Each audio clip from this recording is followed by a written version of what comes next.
செல்லடா முன்னே செல்லடா தைரியமே துணை. வணக்கம். நம்முடைய சமூகம் பின்தங்கி போகுது அப்படின்ற ஒரு வருத்தம் இருக்கு. அந்த வருத்தத்தோட வெளிப்பாடு தான் இந்த காணொளி. சமீபத்துல ஒரு ஆணவ கொலை நடந்துச்சு. அந்த ஆணவ கொலை சாதியின் பேரால நடக்குது. அத ஒரு தரப்பு நியாயப்படுத்தி பேசிட்டு இருக்கிறான். எப்படி இருந்தாலும் எப்படி என் ஜாதி பொண்ணை நீ கல்யாணம் பண்ணலாம், நீ கல்யாணம் பண்ண நினைச்சா இப்படித்தான் நடக்கும்னு ஒருத்தன் சொல்றான். இன்னொருத்தவன் அடங்க மறுத்தா தத்து மீறினா இது போல நிலைமை தான் வரும்னு இன்னொருத்தவன் தகவல் சொல்றான். இத பார்க்கும்பொழுது நாயும் நரியும் மனுஷ உருவத்துல உலாவிக்கிட்டு இருக்கோம். சாதி வெறியை பிடிச்சி பைத்தியம் பிடிச்சி திரிகிறானே, இந்த பைத்தியம் பிடிச்ச நாயங்க மத்தியில நம்மளும் வாழ்றோமேன்னு ரொம்ப வருத்தமா இருக்கு. எல்லா கட்சியோடைய தலைவர்களும் பாத்தீங்கன்னா அவங்க கட்சியுடைய பைலாவில் நான் தாழ்த்தப்பட்ட மக்களுக்கும் பிற்படுத்தப்பட்ட மக்களுக்கும் ஒடுக்கப்பட்ட மக்களுக்கும் அவங்களுடைய முன்னேற்றத்துக்கும் நாங்க பாடுபடுவோம்னு பைலாவில் எழுதிடுவாங்க. ஆனா எந்த கட்சி தலைவராவது தாழ்த்தப்பட்ட ஒடுக்கப்பட்ட மக்கள் பாதிக்கப்படும் போது ஒரு குரலா தான் எழுப்புறாங்களான்னு கேளுங்க. ஃபார் எக்ஸாம்பிளுக்கு நம்முடைய முதலமைச்சர் திராவிட முன்னேற்ற கழகத்தின் தலைவர் நான் இந்த ஆணவ கொலையை வன்மையா கண்டிக்கிறேன் அப்படின்ற ஒரு வார்த்தையை சொல்லுங்க. அவர் சொல்ல மாட்டாரு. ஏன்னா ரெண்டு சமூகத்துடைய ஓட்டும் தேவை. அடுத்து எதிர்கட்சி தலைவராக இருக்கிற எடப்பாடி பழனிசாமி கிட்ட கேளுங்க, அவரும் இதே தான் பண்ணுவாரு. ஏன்னா அவருக்கு ரெண்டு சமூகத்துடைய ஓட்டும் தேவை. அவங்க ஜெயிக்கணும், அதிகாரத்துக்கு வரணும். அப்புறம் இந்துக்கள் எல்லாம் நாங்க தான் காப்பாத்துறோம், ஒட்டுமொத்த இந்துக்களுக்கும் நாங்க தான் தலைமை அப்படின்னு சொல்லிட்டு இருக்கிற பாஜகவே, உதாரணத்துக்கு இந்த கொலை ஆணவ கொலை நடந்தது திருநெல்வேலி மாவட்டத்துல. அந்த மாவட்டத்தை சேர்ந்தவர் தான் பாஜகவுடைய தலைவர் நயினா நாகேந்திரன். அவரு ஒரே ஒரு அறிக்கை விட சொல்லுங்க. இது போல அவரும் இந்து இவரும் இந்து, நியூட்ரலா இருக்கிறாரு, வேற ஒண்ணும் இல்ல. ரெண்டு பேரும் இந்து, நமக்குள்ளே அடிச்சுக்கிட்டான், நம்ம மதத்துக்குள்ளே அடிச்சுக்கிட்டான், நம்ம யாருக்குன்னு பேச முடியும், ரெண்டு பேருக்கும் நடுவுல இருக்கணும். இதுதான் சாதிய மனப்பான்மை, இதுதான் சாதிய சிந்தனை. நயினா நாகேந்திரனுடைய சமூகத்துக்கு ஒரு பிரச்சனை வந்தா கூட அவர் இப்படிதான் இருப்பாரு. ஓட்டு தான் அவங்களுக்கு முக்கியம். உண்மையான நியாயமோ தர்மமோ சட்டமோ இவங்களுக்கு முக்கியம் இல்லை. மக்கள் தான் நீங்க எது சரி எது தப்புன்னு யோசிக்கணும். இது போன்ற ஆணவ கொலைகளை தடுக்கிறதுக்கு சக மனுஷன் தான் உதவி செய்யணும். தமிழ்நாட்டை பொறுத்த வரைக்கும் ரிசர்வேஷனை தூக்கணும். என்னங்க படிச்சிருக்கீங்க, நீங்க போய் ரிசர்வேஷனை தூக்கணும்னு சொல்றீங்களே. ரிசர்வேஷனை தூக்க சொல்றது எதுக்காகனா, கல்வியிலயோ வேலை வாய்ப்புல இருக்கிற ரிசர்வேஷனை தூக்க தேவையில்லை. ஆனா சட்டமன்றத்துக்கும் பாராளுமன்றத்துக்கும் அனுப்புறமே எம்எல்ஏ எம்பி ரிசர்வேஷன்ல இருந்து அந்த ரிசர்வேஷனை தூக்கணும். ஏன்னா அப்படி போற சட்டசபைக்கு போற 44 எம்எல்ஏ தமிழ்நாட்டுல இருந்து போறான். இப்படி போறான்னு அவன் சொல்லணும், மக்கள் பிரதிநிதி இப்படி பேசுறன்னு தப்பா நினைக்காதீங்க. ஒரே ஒரு ஆள் இந்த ஆணவ கொலைக்காக கண்டிச்சிருப்பான்னு கேளுங்க.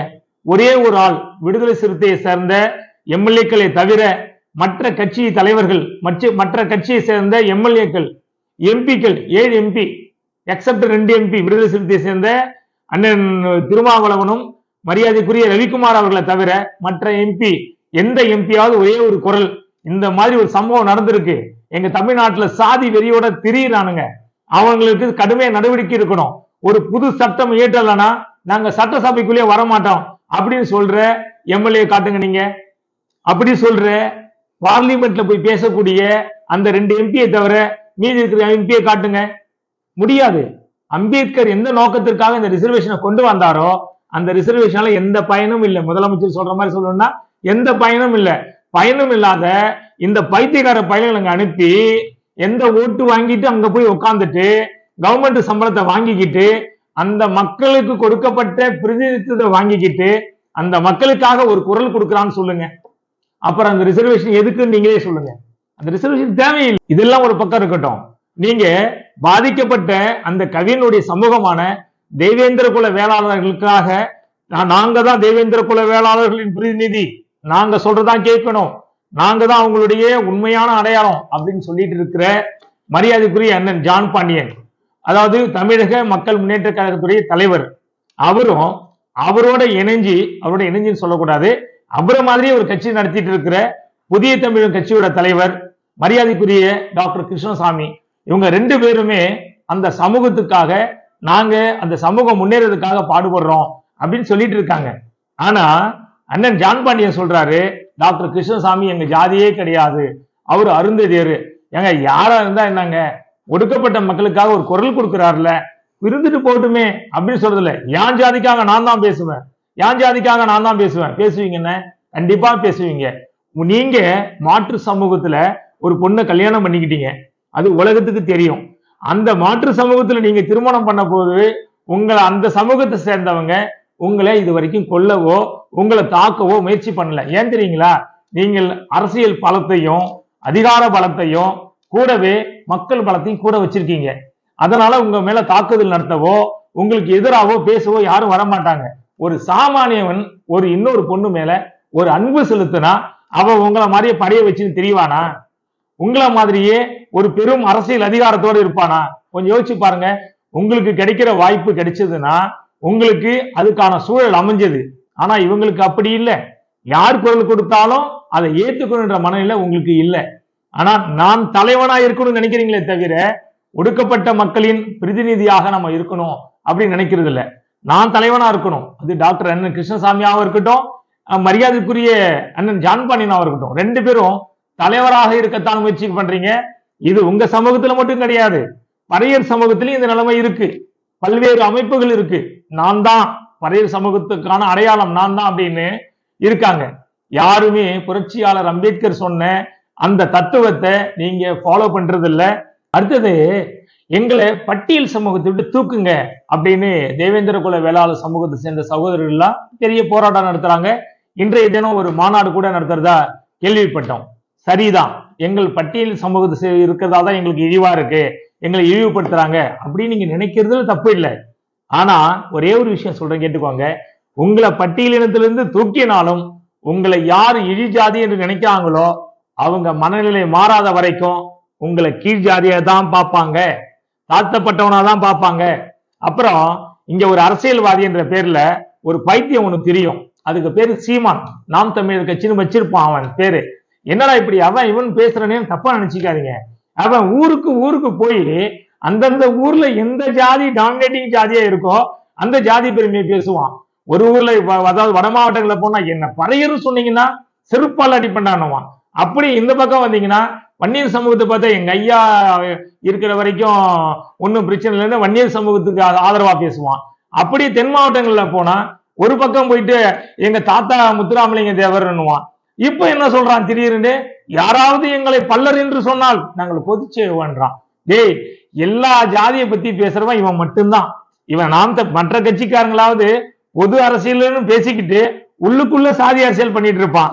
இவன் மட்டும்தான் நேரடியா நாம் தமிழ் சொல்லிக்கிட்டு சாதியை புகுத்துறதுக்கான வேலைகளை பண்ணிட்டு இருப்பான். இப்போ உங்களை பட்டியலினத்திலிருந்து தூக்கியாச்சு. அப்போ நீங்க என்ன சொல்றீங்கன்னா, எங்களுக்கு பட்டியலினத்துல கொடுக்க வேண்டிய ரிசர்வேஷன்ல இருக்கிற என்ன பெனிஃபிட்டோ அதை எம்பிசில மாத்தி கொடுங்கன்னு சொல்றீங்க. சரிதான், அப்பவும் நீங்க எனக்கு ரிசர்வேஷனும் வேணாம், உங்களுடைய பெனிஃபிட் எனக்கு வேணாம், என்ன தாழ்த்தப்பட்ட லிஸ்ட்ல இருந்து தூக்குடா அப்படின்னு சொன்னா சரியான விஷயம். அதை விடுத்துட்டு என்ன தூக்கிடுங்க, ஆனா எம்பிசில வச்சு கொடுங்க அப்படின்னு கேக்குறீங்க. அப்படின்னா என்ன அர்த்தம்? சமூகம் இன்னும் முன்னேறலன்னு அர்த்தம். உங்களை யாரு கீழ் ஜாதியா உங்களை தாழ்த்தப்பட்டவனா எவன் நினைக்கிறானோ அவனுடைய மனநிலையை மாத்துற அளவுக்கு நீங்க இன்னும் வளரலன்னு அர்த்தம்.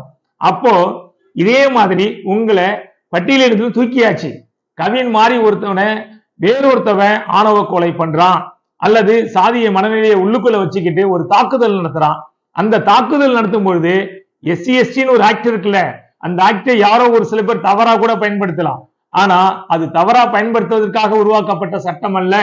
அந்த ஒடுக்கப்பட்ட மக்களுக்கும் தாழ்த்தப்பட்ட மக்களுக்கும் ஒரு பாதுகாப்பு இருக்கணும், ஒரு சமூக அரணா இருக்கணும்ன்றதுக்காக அந்த சட்டத்தை உருவாக்கப்பட்டாங்க. அந்த சட்டம் உங்களுக்கு எப்படி பயன்படும் நீங்க சொல்லுங்க. உங்கள இருக்கிற மிகப்பெரிய படிச்ச அறிவாளிகள் இருப்பீங்க. அந்த மாதிரி உங்கள் மீது பட்டியலினத்திலிருந்து வெளியே தூக்குனதுக்கு அப்புறம் உங்க மேல தாக்குதல் நடத்தினா, என்ன சாதியால தான் என்ன அடிச்சா நீங்க போய் காவல் நிலையத்துல புகார் கொடுத்தா அவங்க என்ன சொல்லுவாங்க, உன்னை அடிச்சான்னு சொல்லுப்பா, சாதி பேரை சொல்லாதப்பா அப்படின்னு சொல்லி, நீங்களும் பிற்படுத்தப்பட்டவர் அவங்களும் பிற்படுத்தப்பட்டவர், உங்களையும் தாக்குதல் நடத்த போறான்னு கூலா பதில் சொல்லிடுவான். ஆனா அடிச்சவன் ஜாதியை பேர் சொல்லித்தான் அடிச்சிருப்பான். சாதிய வன்மத்தில் தான் உங்க மேல தாக்குதல் நடந்திருக்கும். அதுக்கு அண்ணன் ஜான் பாண்டியனும் மரியாதைக்குரிய டாக்டர் கிருஷ்ணசாமியும் என்ன சொல்ல போறீங்க?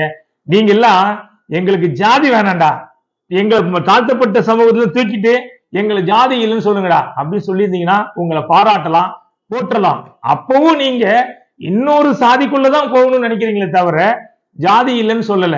எங்களை பட்டியலிருந்து தூக்குங்க அப்படின்னு சொல்றதுக்கு நீங்க அரசாங்கத்தை போராட வேண்டிய அவசியம் இல்லை. நீதிமன்றத்துக்கு போங்க, சாதி இல்லாத ஒரு சான்றிதழ் எனக்கு கொடுங்க, நான் எந்த சாதியும் சாராதவன்னு ஒரு சான்றிதழ் கொடுன்னு கேட்டா கண்டிப்பா நீதிமன்றம் உங்களுக்கான உத்தரவை கொடுக்கும்.